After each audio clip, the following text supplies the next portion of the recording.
Hi. Okay, guys. Today we're going to talk about preparedness more in depth. And one of my other videos, I talked about being prepared and how important it is. But now I want to give some specifics because there was a question that was posed to me about, which is better, when it comes to preparing music, because now in many churches they have sound systems, and sometimes the media person is not always there, and if you don't know how to work the media, you won't have any sound. So they were saying how they use their cell phones, and then sometimes it's working, sometimes it's not because of the Wi-Fi and all of that. So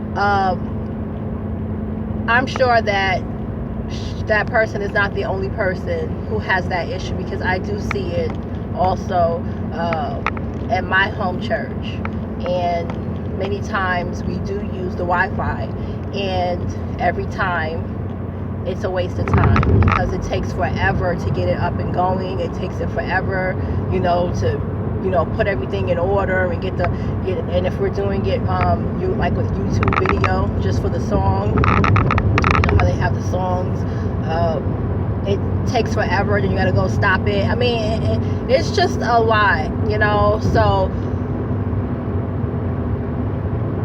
the advice that I'm going to give, because I know that person is not the only one, I was always taught, have a reliable source, a source that you can control, and that source is a CD player. They still exist.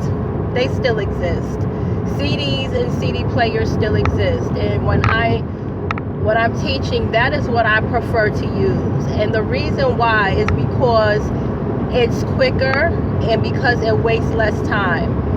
I don't have to worry about my phone dying, because my phone is, something that I need. Not really, it's not like a necessity, but if anything was to happen, it's a good backup. There are no pay phones anymore, so it's not like I can go to the corner and use the phone. And so I have to make sure that I have my charger and all of that, and make sure that everything can be plugged in, because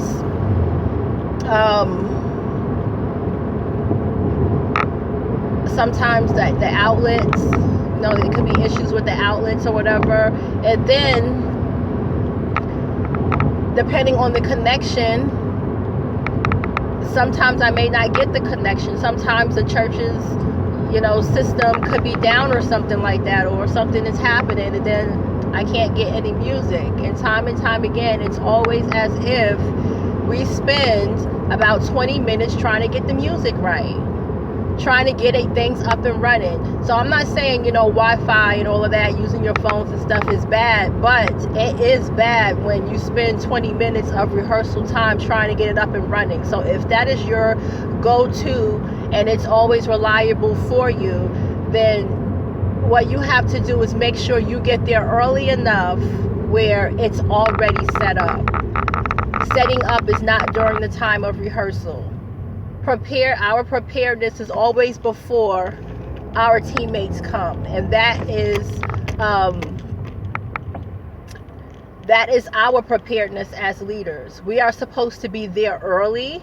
We're supposed to be praying over the rehearsal area. We should be ready and set to serve them, because that is what we're doing. We are serving them. We don't get there the same exact time that they get there and start trying to prepare everything and trying to set up and all of that. That's irresponsible. That's bad stewardship. And if it was a business, it would be bad business, because customers expect for you to already have certain things prepared when they get there. Just like children and parents, they expect things to be prepared for them when they get there. Just like a wife getting ready to marry a husband, she expects the brother got his stuff together before she gets there. Have your house, have your job, have all of that stuff prepared for her, because she shouldn't have to be sitting waiting for you to get yourself together. Bad business all around. So What I want to say to you is to be better stewards over other people's time and your time as well, to glorify God, to do things responsibly, to do things honorably. Always be there early. Always have your stuff together. If you have a teaching and you have, handouts and things like that, already have your copies. Don't wait and spend 15 minutes trying to get copies and stapling them and hand them out to everybody. They should already be, if you have a research area where people sit, and where people sit, have them there or have them in the back, and as people come, say as you're in prayer, take one as you come in, or have that designated person handing them out, or you hand it out as you see people come in. Never waste time. Time is so precious. It's something that we cannot get back. And if we waste time, then that means we waste other things as well, because if we're wasteful like that in this instance, you're wasteful like that in other instances. It's a telltale of your life. Remember, the scripture says, if you're faithful over a few things, then he will make you ruler over many. If you're not faithful over a few things, he's not going to make you ruler over many. And if you're not faithful over a few things, that means you're not faithful over other things as well. But if you're faithful over a little bit, then you're faithful over much as well, because it's a character thing. It's not something, I'm going to be faithful to this, but then over here in all these other areas of my life, I'm just going to just trip up and whatever. No, those type of virtues carry over into every area of our life. So if you're always late for stuff, like if you're always late for work, and you're always going to be late for everything else. You're late for church, you're late for this, and some people are really not late for work, because that's where they get their bread and butter, but they're late for everything else. They're late for parties, they're late for church. Sometimes we especially things like work, we won't be late for work because then we'll get fired, so that's a top priority. But other things we'll be late for. See, it doesn't, we should always have a standard, and that standard, if I'm early for work, I'm early for everything else. Make that become a practice in your life. That right there tells of your heart too, because the only reason why you're early is because you're getting paid. So if there's nothing in it for you, then what's the sense? And that's our attitude for everything else, and that's why we're late for everything else. I'm just giving you an example. So that's why it's so important that we make sure that we add these virtues to our faith. Add these things. These things have to be added. That means sometimes we don't have these things, and we have to be diligent. We have to make efforts to add them in and let them become a part of us. So you guys, try not to waste a lot of time, because that could be time that you're perfecting someone unto excellence. That could be a time where someone needs to open up and they don't feel rushed, and they can be delivered from something right there in your rehearsal time. Because sometimes when it's time to go, we're in such a rush, and attitudes are flying, from parents and everything. I gotta go, and gripe and everything. It's like, all right, everybody go. And then you got that person over there, well, I really wanted to talk to somebody about something, but it's now a rush to get out. But if we were redeeming the time and making sure that everything was all set, we would have got through our rehearsal and probably have more time left over to take prayer requests and to listen to the concerns of our team members and to fellowship a little bit. We don't want to just make it all about rehearsal. We just want to rehearse and then bye.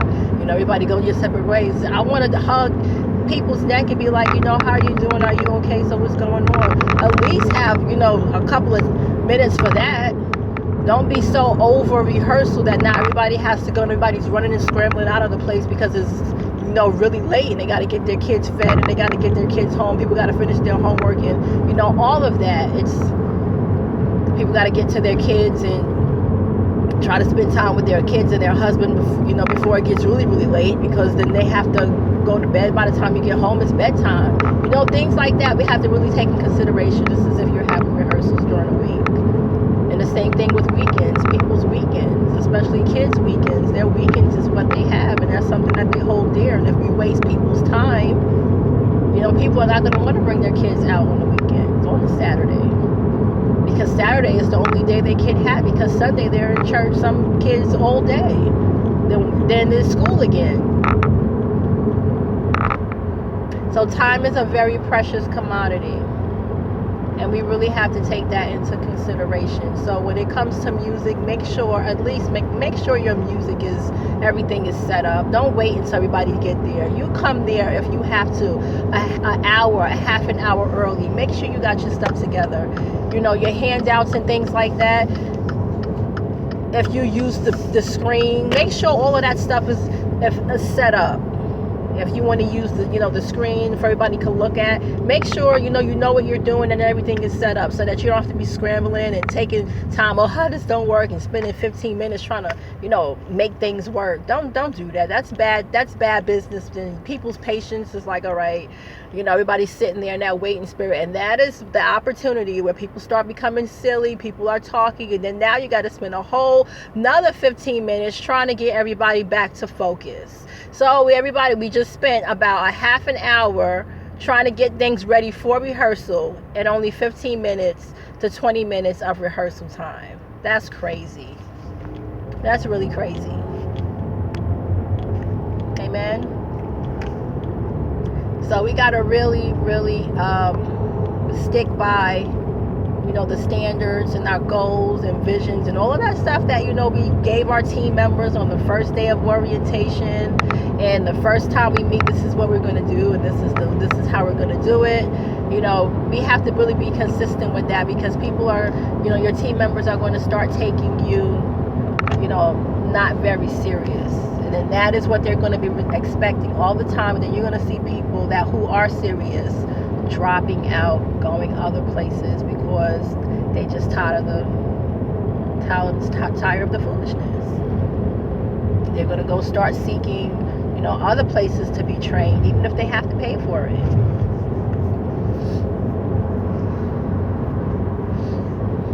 So you guys, what we do is voluntary. Many of us are not getting paid for this. We're doing this because it is a pressing to pull on our hearts to pour into others what God has poured into us and what other people have poured into us. So we pour it into other people willingly. And I can tell you clearly, I can be really doing something else, but I do it because I want to do it. And I'm sure many of you do it because you want to do it too. And those people who are participating could be doing something else, and they're doing it because they want to do it. So if we all want to do it, let's all do it right. Okay, so God bless you guys. Have a blessed day. Bye.